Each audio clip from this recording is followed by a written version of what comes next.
Hi everyone, my name is Wasianiverson. I'm a Challenger player in North America who is also recently rank 1. And I saw some discussion on Reddit about Heimerdinger being a weak 5 cost, when in reality most Challenger players consider him to be one of the best 5 costs and extremely OP, although he is also very complicated, so today I'm going to try and talk about how to utilize him to the maximum effect. Now, when should you play Heimerdinger? If you're playing a Yordle or a build different board, you should always try and play Heimerdinger if you have the option to, because he can either replace a weak Yordle unit, or you can play him on a build different board and his turret will get a buff, the build different buff. You should also play Heimerdinger if you don't have Burn or Shred on your board, because he can provide that very easily. In particular, he's an amazing legendary to play in Ionia boards, because he can use the Ionia and Challenger spats very well, and he provides Shred and Sunder for Kaisa and Yasuo in one unit, when usually you would have to build 2 items to get Shred and Sunder for your carries. Now, how are you going to itemize Heimerdinger? So one very important thing to note is that Heimerdinger shares all AP and attack speed that he has with this turret. So those stats in particular are very good on him. So we're going to want to build items like Rageblade, Shojin, Rapid Fire Cannon. Support items like Zeke's and Chalice are great on him. And he's going to use the AP items Death Cap, Archangel as well. And of course, as I mentioned before, Challenger and Ionia spat are very strong on him because they give him a lot of attack speed. Now, what upgrades should you buy on the turret? Almost always, you're going to want to go for the combination of 1 burn upgrade plus 2 shrink upgrades. Even if you don't need the burn, for example, you already have Sunfire or Morello, buying 1 Mechano upgrade will give you access to like the Rocket Cone attack, and that's going to apply the shrink to more of your opponent's board.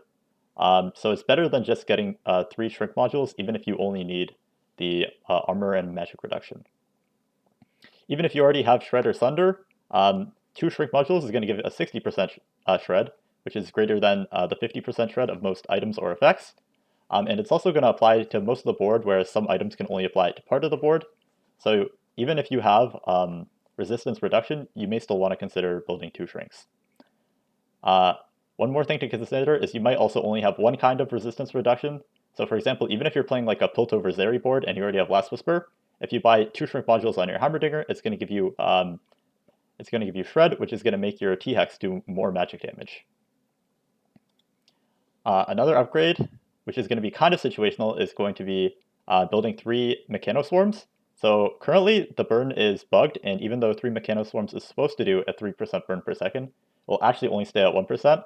However, this combination of upgrades is still worth buying because the rocket damage, as it says in the tooltip, will actually increase. So you should buy 3 Mechanoswarm upgrades if you're playing a carry Heimerdinger with that hack speed, and you also don't need any shred from the shrink modules. Next, I'll talk about the 3 Sulfur Pair upgrades. So you should only buy 3 Sulfur Pairs if you have a 2-starred Heimerdinger, otherwise this turret won't have a very high number of HP and it won't really be worth investing into. And you should also only consider this if you need frontline, because it's going to provide frontline, and if you don't need burn or shrink at all. If you need burn or shrink, you'll be better off just buying the Mechano and shrink upgrades. Lastly, I'll talk about when to buy Goldinator. So in general, Goldinator kind of sucks, and you should really only consider Goldinator if you have a Heimerdinger before stage 4. Even then, it still might not be optimal, and it still might be better to just get the real upgrades and make your board as strong as possible with the early Heimerdinger.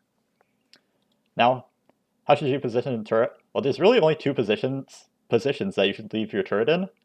So you want your turret to always be hitting the same unit as your carry. So for example, if your carry is in the bottom left corner, then you're going to put your turret in the bottom left cubby. And if your carry is in the bottom right corner, then you're going to put your turret in the top right cubby. And in that way, the turret is going to apply the burn and the shrink to the same target that your carry is hitting, which is very important. If you have a triple Sulfur Pair upgrade because you don't need burn or shrink, then that turret would just go somewhere in the front line. It doesn't really matter too much. So in the future, Heimerdinger will likely get some changes because, as I mentioned before, his Mechanoswarm is bugged. So if there are any changes that change, for example, the items you build or the upgrades that you might want to buy, I'll just leave a pinned comment with any changes. But yeah, it's just a short video about how to use Heimerdinger, and thank you for watching, everyone.